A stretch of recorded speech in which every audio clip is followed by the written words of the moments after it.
दोस्तों, क्या आप जानते हैं फैक्ट्री में गुलाल कैसे बनता है और क्या गुलाल बनाने के लिए जानवर की हड्डियों का पाउडर का इस्तेमाल होता है? और शायद आपको पता नहीं होगा कि गुलाल बनाने के लिए मक्के के आटे के साथ कच्चे अंडे भी मिलाए जाते हैं, जिससे गुलाल के छोटे छोटे दाने बनाने में आसानी रहती है।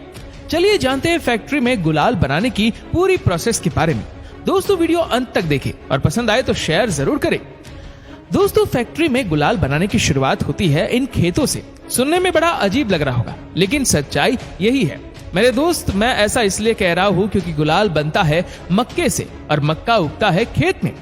खेत से या गोदाम से मक्के को उस गुलाल फैक्ट्री में लाया जाता है, जहाँ इन सूखे मक्के के दानों को इन मशीन में डाला जाता है।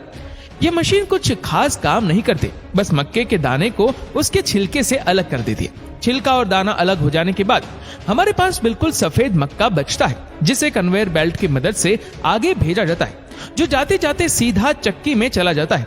चक्की में जाने के बाद सभी मक्के के दाने को अच्छे से पीसकर उन दानों से आटा बना लिया जाता है। इन चक्की की एक तरफ मक्के के दाने को डाला जाता है, दूसरी तरफ से सफेद मक्के का आटा निकाला जाता है। एक बार जब आटा निकालने का ये प्रोसेस खत्म हो जाता है, तब इन आटे को नेक्स्ट प्रोसेसर के लिए आगे भेजा जाता है। नेक्स्ट प्रोसेस में इन सभी सफेद आटे को एक ऑटोमेटिक छलनी से छाना जाता है और इसे तब तक छाना जाता है जब तक इस आटे से ग्लूटेन और स्टार्च अलग ना हो जाए। स्टार्च और ग्लूटेन अलग हो जाने के बाद हमारे पास एकदम सफेद और चमचमाता आटा बचता है, जिसे सबसे पहले अच्छे तरीके से इन प्लास्टिक के बोरों में पैक किया जाता है और नेक्स्ट प्रोसेस के लिए आगे भेज दिया जाता है। दूसरी फैक्ट्री में जहां सफेद आटे को बदला जाएगा असली गुलाल में या लाल, पीला, हरा और गुलाबी कलर के गुलाल में। ट्रक की मदद से जैसे ही दूसरी फैक्ट्री में ये सफेद आटे की बोरियां उतरती है, वैसे ही फैक्ट्री के मजदूर इन्हें सबसे पहले स्टोरेज रूम में लेकर जाते हैं, जहां से बारी बारी करके इन बोरियों को फाड़ते हैं और उन्हें कुछ इस तरह से फैलाकर बीच में एक गैप छोड़ देते हैं। बाद में इन गैप में पानी डाला जाता है और जिस कलर में आटे को रंगना होता है, उसी कलर का डाई भी पानी के साथ ही मिला दिया जाता है। आटे में पानी और डाई मिलाने के बाद फैक्ट्री का मजदूर सबसे पहले अपने हाथों की मदद से अच्छी तरह से मसल कर इसे मिलाते हैं।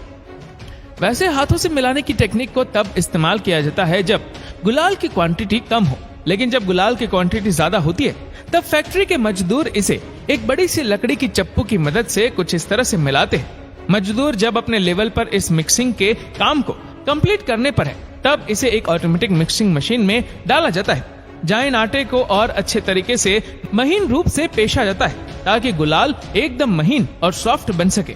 मशीन से गुलाल निकालने के बाद फैक्ट्री का मजदूर उसे उठाकर सबसे पहले धूप में कम से कम 2 दिन सूखने के लिए डाल देते हैं। अच्छे तरीके से धूप लग जाने के बाद मजदूर इसे समेट लेते हैं और उसमें खुशबू के लिए सेंट मिलाकर उसे पैकिंग एरिया में भेज देते हैं, जहाँ एक ऑटोमेटिक पैकिंग मशीन इन्हें पॉलिथीन में पैक करके जाती है, जिस पर पहले से ही प्रोडक्ट की मैन्युफैक्चरिंग डेट, एक्सपायरी डेट के साथ साथ कंपनी का ब्रांड लोगो और MRP छपा होता है। पैकिंग के बाद सभी गुलाल को एक बड़े से कॉटन में पैक कर दिया जाता है।